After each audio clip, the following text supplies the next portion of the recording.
In the last movie, we looked at how the rectangle, rounded rectangle, and ellipse tools worked. In this movie, we want to take a look at the Polygon tool, the Star tool, and the Flare tool. Before I use any of these tools, I just want to point out what we learned in the last movie applies to all of these tools as well, such as the Option or Alt key to drag the shape out from the center, the Shift key to constrain it, the space bar will allow you to move the object as you draw it.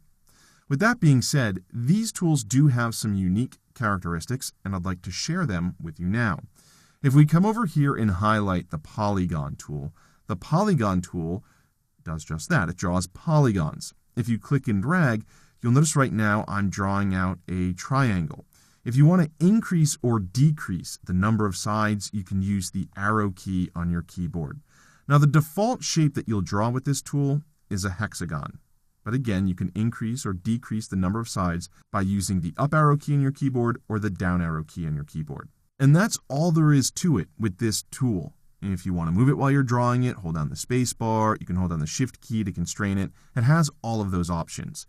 And if you click once, you get the dialog box where you can determine the radius numerically and the number of sides. So all of those features that we looked at earlier apply to this tool as well. Let's come over and choose the Star tool. The Star tool, of course, will draw stars. If you click and drag out, you can hold down the Shift key, and it will straighten up the star. If you take a look at the star as you're drawing it, if you hold down the Option key on the Mac, Alt on Windows, you'll straighten out the star. Essentially what you're doing is aligning the shoulders, at least that's what Adobe calls it, and it's essentially making a more acute star.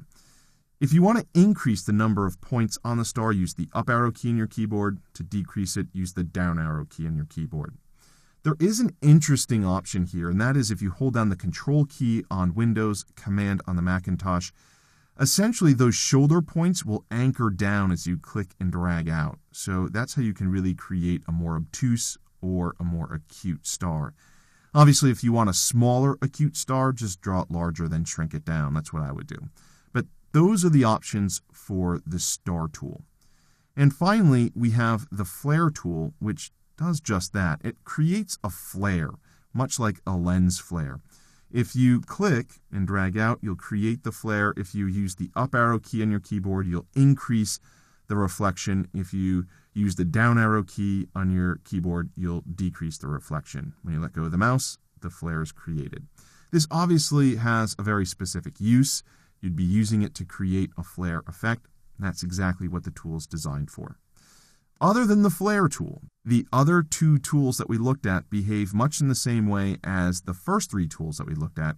Again, if you select the shape, you can control its appearance in the Tools panel and also in the Control panel. If you want to change the fill color or the stroke color, you have that ability.